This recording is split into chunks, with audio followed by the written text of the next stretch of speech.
Hi everyone, I'm Rajesh Sridhar. I work as a senior data scientist at Walmart. So it's been 5 years journey with Walmart for me, and I mainly work with image and text data. Hi everyone, this is Dinesh. I have joined Walmart a year back, and I have around 5 years of experience. And I mostly work as a full stack data scientist, from building models, data munging to building dashboards, etc. Thanks, Dinesh. Yeah, so today's topic would be conversational AI with transformer models.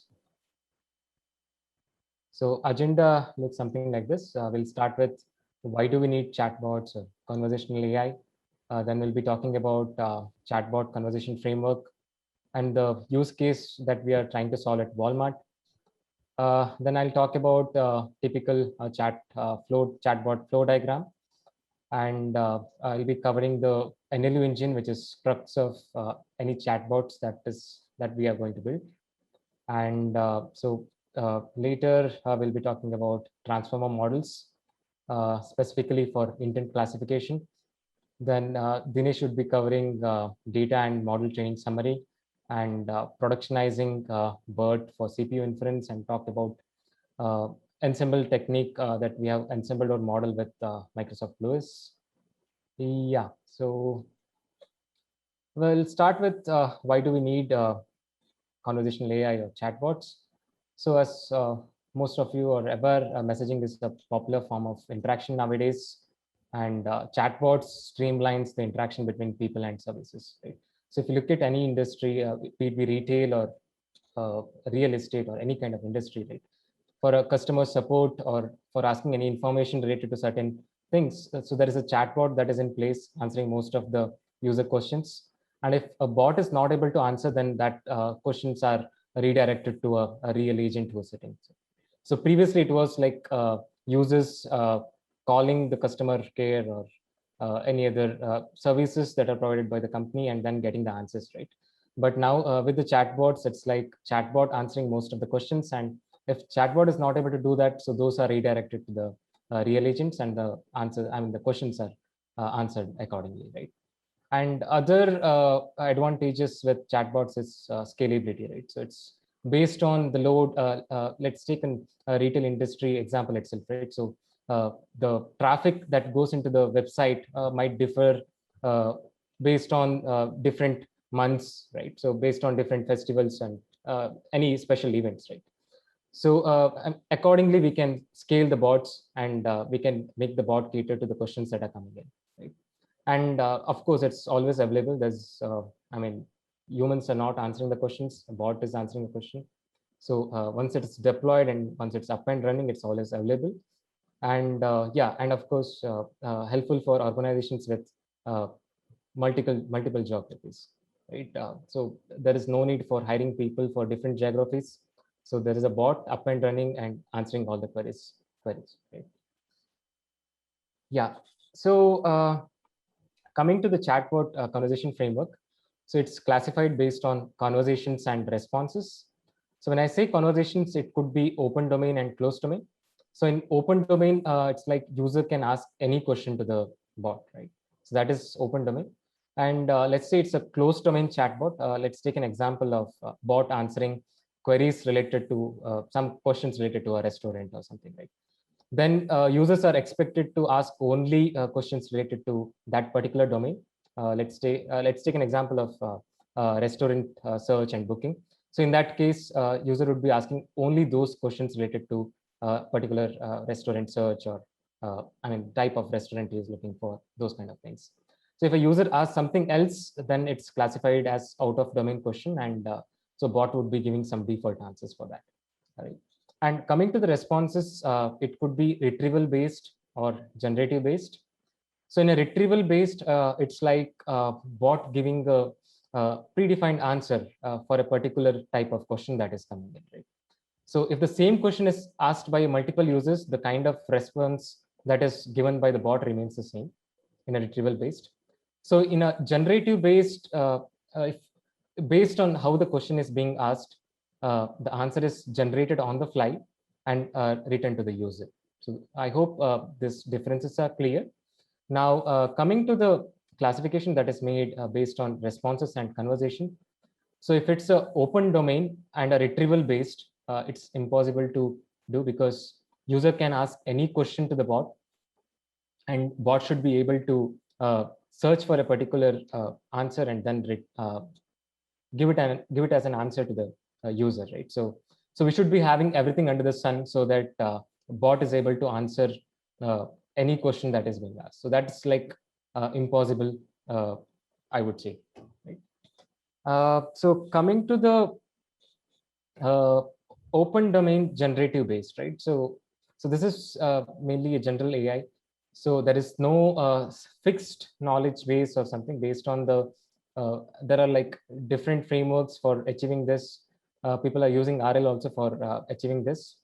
So this is not impossible, it's possible, but it's pretty hard to solve, right? Yeah, now coming to the closed domain and a generative based chatbot, right? One thing which is easier now is it's a closed domain compared to open domain. So user is asking only a certain, I mean, particular type of questions, right? So he's not asking anything under the sun. So in that sense, it's a bit easier, and it's a generative based. So there are a few solutions that are already available in this bucket that is closed domain generative based. But the problem is if it's a generative based, then it's pretty hard to control the kind of responses that are coming from the chatbot, right? So there could be grammatical errors or any other errors, right? So that is a bit harder. Yeah. So coming to the last category, that is closed domain retrieval based. So it's easier in both the sense. One is on conversations and responses. So it's a closed domain, and responses are also it's based on retrieval, right? So given a question, then we have like a knowledge base defined for that. So we see that given a question based on a rule or based on a ML model or a deep learning based model, we find the most suitable question given a query, and then try to get the answer for that, right? So it's a you can say rule based or a ML model based or a deep learning model that is sitting over here. I hope this framework is clear to everyone. So coming to the use case, so at Walmart, so the bot that we have built is mainly for answering the HR policies. So at Walmart scale, it becomes very difficult to sit and answer the questions manually, which are coming in through mail or any other channels, right? So we can't have a actual person like sitting and answering all these questions coming from different employees from different geographies, right? So that's why based on a knowledge base, a bot is built, a bot is trained, and then it's deployed and it's able to answer queries that are coming in by the end users, right? So how will this bot help? One is like obviously very convenient to get the queries clarified on various policies because it's trained on various policies, and it's available 24 into 7, as I said earlier. And so it definitely eliminates person dependency. A bot is deployed up and running, answering the questions.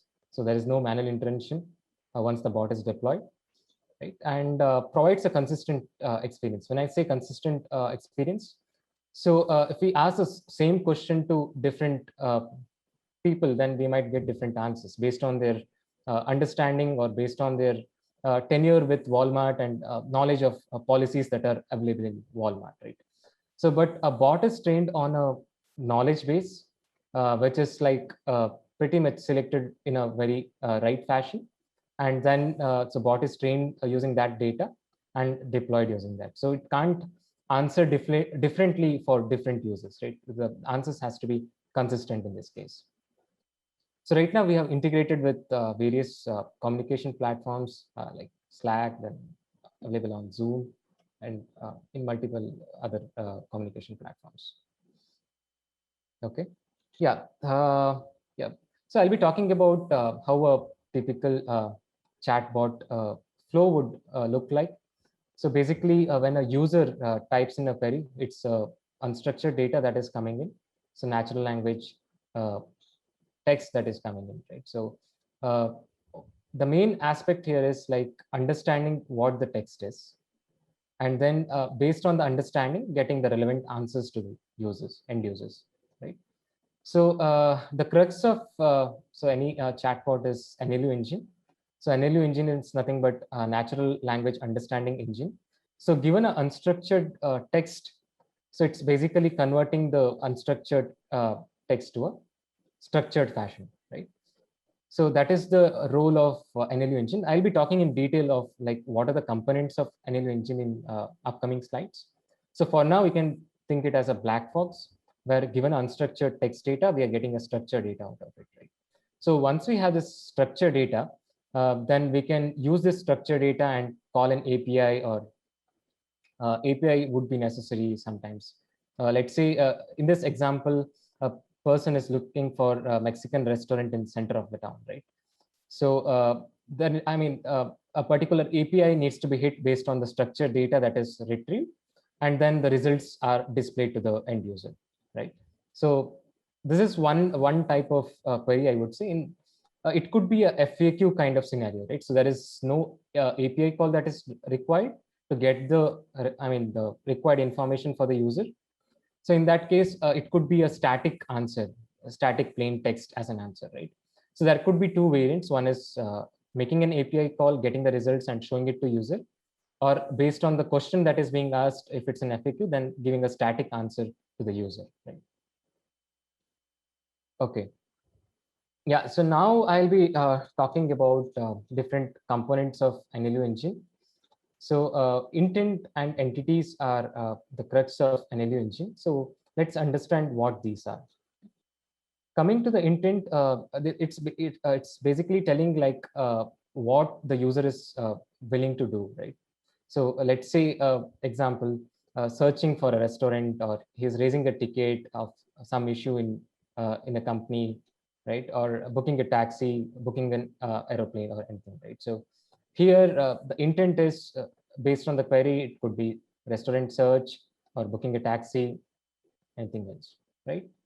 So coming to the entities, so these are nothing but the attributes which give details about the user task. So let's take a restaurant search as an example, right? So the type of restaurant a user is looking for, right? So that is like adding more details to the query. Okay, he's looking for the restaurant, but what type of restaurant is he looking for, or where exactly a user is looking for a restaurant, right? So these are like additional information that are coming with, right? So these are nothing but entities, right? And so in NLP domain, so these two tasks are called as classification task, a sentence classification task for the intents, and for the entities, it's like a named recognition task, right? So these are like two well-known problems in NLP space. Okay, and so we have specifically used transformer based models for intent classification. So the reason is, so transformer based models have uh, proven to be doing good in multiple scenarios, be it classification, named entity recognition, or question answering, right? So that's why transformer based models are used. And so other main reasons are because of the contextual embeddings, right? So previously with word2vec or glow or fast text kind of models, so what we used to get was irrespective of a word being used in different contexts, so we used to have a fixed vector representation for it, right? So in this example given over here, when you say open a bank account versus on the river bank, so the bank has a fixed representation, right? It's not a contextual representation. But with transformer models, based on the context it is being used, right? So bank, when you say account, it is related to finance, right? And when you say on the river bank, so it's like a natural element, right? So it's like something close to a river, and some person is sitting on the river bank, something like that, right? Right. So what I'm trying to tell is word bank has different embedding based on the context that is being used, right? So bank will initially have a same embedding, but with the transformers and self-attention mechanism, so after having those blocks, we'll be getting the contextual embeddings, right? So bank account would be having a different embedding, and bank when used with river would be having a different embedding. So those are contextual. And other advantages with transformer models is, yeah, previously with RNN and LSTM kind of models, we used to process the information sequentially, and then we used to classify a sentence or any other tasks, right? So everything was sequential. But with transformers, parallel training is possible. That's because of uh, positional embeddings. So embeddings or encodings. So positional encodings are also learned, right? So basically, one can say how anyone can just give an entire sentence and process it as a whole, right? So where is the order and how is it taken care? So that's why positional embeddings are there. So along with the word embeddings, so we do learn the positional embeddings, and then like collectively the model is trained, and then the final decision is taken based on the task that is in hand. Could be classification or any other task, right? So yeah, so this was just an overview of like why transformers are used for classification tasks. Why not, I mean, using the traditional approaches with RNN or an LSTM model, right? So this is just a gist of it. So if I had to cover the technicalities of why transformer is better, so it would take a lot of time. So, but I hope the intuition is clear over here. Right? And specifically, we are using BERT model. So it's based on transformer architecture. And BERT mainly involves two tasks. One is pre-training, or people call it as self-supervised learning, and then fine-tuning. So fine-tuning could be for classification, question answering, or any other kind of problem statements. Okay, so I'll be talking about pre-training to start with. So in pre-training, there are two variants. One is masked language model and next sentence prediction. So here in the masked language model, so there is no explicit label that is given, right? So given an input sentence, as seen below, certain words are masked, and so this is fed to the BERT model, right? So the task here is trying to find an appropriate word for the masked position here, right?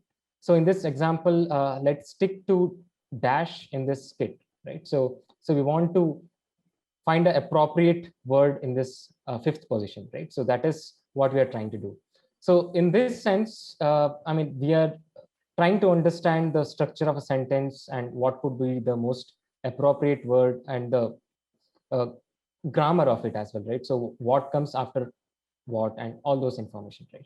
So it's not a random sentence or random set of words that are fed. So it's a sentence, and certain words are being masked over here, and then we are trying to predict the masked words, right? So that is the task in hand. So as you can see, there is no explicit label here, right? So we are just masking few words and then trying to predict the word for this particular mask, right? So there is no explicit label. Given the data, we are only preparing based on the information or sentence that is available, right? So that's why it's called as self-supervised learning, or people call it as pre-training as well. So coming to the next pre-training task, so that is next sentence prediction. So given two sentences, so model should say that are these coming one after the other or not, right? So basically, given a sentence A, sentence B, so the model should tell that is sentence B a next sentence of sentence A, right? So that is how it is trying to learn the context over here, right? So that is a main task over here. So once we, based on the context, if we learn the embeddings, then this can be learned embeddings can be used for any other tasks, right? It could be classification or any other task, right? So that is the main goal over here. So in this training task, uh, sometimes two consecutive sentences are taken, and then so we are trying to predict is it the next sentence or not, basically the second sentence, and given a random sentence for a sentence A, right? So then the model should predict it's not a next sentence. So that is the task in hand, right? So these are two different pre-training tasks, and this is trained on open source corpus like Wikipedia corpus or social media corpus, trained on huge corpus, and this model weights are given to us so that we can fine tune the model for any other downstream tasks, right? Now let's see how the classification is done in BERT, right? So basically, as I said, there are different tokens, and then we are getting the embeddings, and finally the contextual embeddings for different tokens. And there is a CLS token as well. So basically a classification token, a special token that is used for doing a classification task, right? So why should we include a special token? Why can't we just rely on the embeddings or contextual embeddings that are coming for different tokens, right? So that is a question, right? So the reason is, let's say we have a initial representation for token one, right? So then we'll be having a contextual representation for this particular token. So that representation would be like more biased towards this particular tokens. It would take care of the context, but the representation is still biased towards this token, right? So when I say biased, so whatever the initial representation of this particular token is, we don't want to lose it entirely, right? So we want to retain that, but also look into the context and then just modify that particular representation, right? So if we take any of these tokens, then it is like little bit biased towards specific tokens, right? So that's why a CLS token is included, so that it's not part of a sentence, but captures the overall, the overall semantics of the sentence, I would say. So that's why the representation for CLS token is considered for classification task. So let's say if you're doing a named entity recognition task, then CLS token will not be coming into picture. So we'll be having representation, contextual representation for each of the tokens, and then we can get tags for each of the tokens that are there. So in that case, CLS would not be required. For a classification task, we need a contextual representation of a particular sentence. So that's why CLS token is not part of the sentence, and then we are taking the embeddings of it for the classification task. Okay. Yeah, so there are like different models. BERT large, then OpenAI has a model that is OpenGPT, and various organizations have come up with different variants. And specifically, so Dinesh will be talking about DistilBERT and different methods to compress the models and all those things. And so we have used DistilBERT, which is a bit a lighter version of BERT, and so that is being productionized and used for intent classification task. Yeah, over to you, Dinesh. Thank you, Rajesh. So let's talk about the data related to this particular use case. So whenever any user types in a query in the chatbot, right, that particular query can be related to any policy in the company, right, and any other inner policy or a sub policy for that policy. Let's take an example. Let's say we have a user typing in what is his leave balance, right? So the first level of prediction would be what policy does the query belong to. Since the user has typed in a query related to leave balance, right? So the first level of prediction should be whether that policy belongs to leave policy, right? Then we need to identify what sub policy within that leave the utterance belongs to. So since he said that how many leaves he has, it should be something related to leave balance, right? So in leaves, we have a leave intro sub policy, leave apply policy. Similarly, we have and other policies, right? So ideally, you need to predict it belongs to a outer policy leave and inner policy leave balance. And similarly, we have 50 plus policies in the company, and for each policy, we'll have multiple sub policies. So the idea is to predict a policy and a sub policy given an utterance. So for that, we need to train models at a policy level, and then and try to identify the policy level. And once you identify the policy, what sub policy it belongs to, right? So we'll have one model for identifying the outer level policy, and then you have 50 plus models to identify the sub policy for, right? So we'll have one model plus 50 plus models for each policy. Some of the challenges we faced was, yeah, the data was highly imbalanced. Like few classes had more examples, and few of those classes has very few examples. So the way we started dealing with this model training was we started to extract the BERT embeddings and try to train a linear logistic regression model. And even though the initial result was pretty good, we were able to achieve 87% for the training accuracy and for 84% for the validation accuracy. We thought we can improve that number, and we started to use a different approach and fine-tune BERT model by adding few more layers to it. So we're able to improve the training accuracy by significant amount, like around 12 to 13% improvement.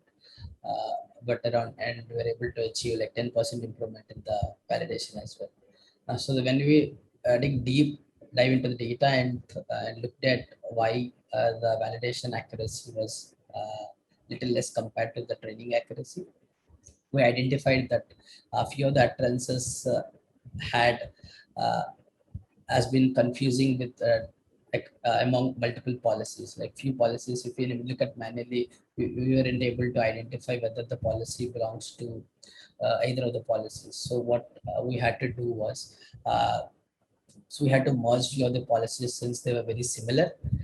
So after merging the policies and retraining the model, even though we didn't find a significant difference in the training accuracy, but we were able to see a little boost in the validation accuracy. So this is just one model. Similarly, we had 50 plus models. So in order to serve these models, it would require a huge amount of resources. So the problem, the challenge we had in front of us was to how do we efficiently serve these models without using large number of resources, right? Uh, so there are few methods to improve the model inference to make it more efficient and cheaper, right? Uh, so the first principle that we started with was knowledge distillation. The knowledge distillation is nothing but you have a large and accurate teacher model, and then you have a student model which is small and compact. So use the teacher model to train the student model, the way you feed the same data, and when the using the predictions of the teacher model from the data, you'll have the soft labels. What are the predictions of the soft labels in this case? And use those soft labels as uh, as labels to the student model, and you train a smaller and compact version of the teacher model. So the widely popular distilled version of BERT was DistilBERT, which was trained by the people at Hugging Face, and the DistilBERT was basically like 40% smaller than the BERT, and it was 60% faster with minimal impact on the accuracy and or any other metrics that we want to look at.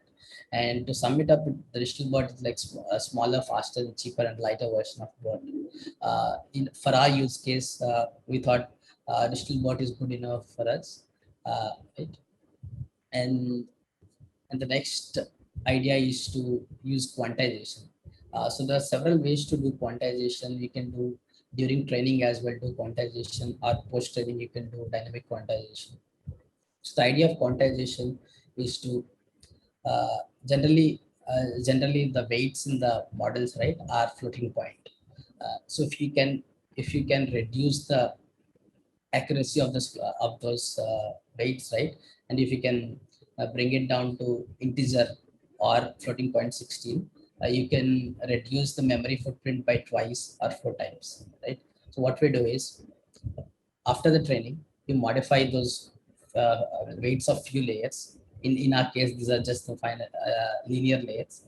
We change the data types from floating point to integer 18 or floating point 16 after the training. So this reduces the size of the model significantly while having minimal impact on the performance. Obviously, this depends on use case to use case. But in our use case, we were able to see a huge change in the model size, but very less impact on the model performances. So we went ahead with this quantization technique. The final one is any not any technical uh, uh, task, but in this case, it's just more of how do you apply the inference, right? How do you handle data during the inference? So generally, during training deep learning models, the model requires the data to be in batches of 16 32, 64, those multiples, for efficient training and fitting those models in the GPU to train efficiently. Generally, since the text comes in variable sizes, right? Every query, if you look at the example on the right side, if you see every text has different number of characters and different number of words, right? So in order to fit the text in the batch in the GPU, right? You need to have of similar size, right? So for that, you need to uh, bring everything to of constant size, constant length. So what we generally do is we pad the tensors at the very end with 0, and then you append all the text in batches and do the training, right? That's only required during the training. But since in our case, inference is only one query at a time. In our case, the batch size is one. So we don't have to do the zero padding in our case, right? It isn't necessary in our case, since you're only using one query at a time. So this will, based on your the type of query you're getting, the model generally gets. It depends on that. So in our case, we were able to see a significant improvement in the inference speed when we are not using padding, because most of our queries are very small. In order to compare all the methodologies we tried, right? We started with BERT, and then moved to digital BERT. If you compare how the performance has changed across these different scenarios, with BERT we were able to achieve 93.7 validation accuracy, but the model size was around 438 MB for each model, and the inference speed was 198. So when we move to digital BERT, as you seen earlier, the model size is around like 40% of the BERT size, and even since the model is smaller and compact, we saw an improvement in the inference speed as well. The inference speed almost doubled, and then when you use this no padding technique, even though there is no change in the model, we were able to see a significant improvement, around 3x improvement in the inference speed. Finally, when we use the quantization on the digital BERT, along with no padding, the model size decreased by almost half from the previous scenario, and you could see like again 3x improvement in the inference speed. So the way we started from scenario one, from BERT to quantized digital BERT plus no padding, we were able to see around 2.5x improvement in the model size. The model size decreased by 2.5x, and inference speed almost improved by 20x. We started with 198 milliseconds and an average per inference, and now the last scenario we were able to get away with only with 9 millisecond inference speed on average, right? So this is how we try to improve BERT and use BERT using CPU inference instead of GPU, which is expensive and costly. So we already have a system in place which uses Microsoft LUIS as the inference, the engine. So what Microsoft LUIS is basically an enterprise solution with it doesn't have much control on, and it's a black box solution for us, right? So we wanted something where we can control the model and tweak it, right? So in order to have more control over our system, so we wanted to use a custom model which we have built, digital BERT. So along with that, instead of just replacing LUIS with digital BERT, we wanted to see whether we can augment LUIS using our custom built digital BERT, right? So we wanted to see whether ensembling LUIS and digital BERT will make the solution better. So this is, if you look at, these are few policies where you can see there was a significant improvement in few of the policies, but not much in few of the policies. The reason behind that was whenever the LUIS and digital BERT are diverse in their predictions, right? If you look at the probability distributions, we look at the first one, you can see the one in red, which is digital BERT. The probability is little on the left side, right? And the Lewis is on the right side. So in these cases, when those predictions are diverse, you can see a significant improvement. In this case, if you see for the tax and payroll, the improvement over Lewis was 73% and Distilbert was 73%. When you ensemble both of them, there was around like 13% improvement compared to just using Lewis, right? But when you look at some other policy like RSU, when both of the models are the probability ranges are in the similar range, then we didn't see a huge improvement uh, in the predictive power of the ensembling technique. That's it from us today. And if you this is the team behind the project along with Rajesh and me. Two other folks helped us in designing and building the solution. And there's a sample code if you want to look at. There's the sample code in TensorFlow and PyTorch. You can access this URL or scan the barcode, and you can see the sample code for the demo or for the solution we have built. Thank you for attending the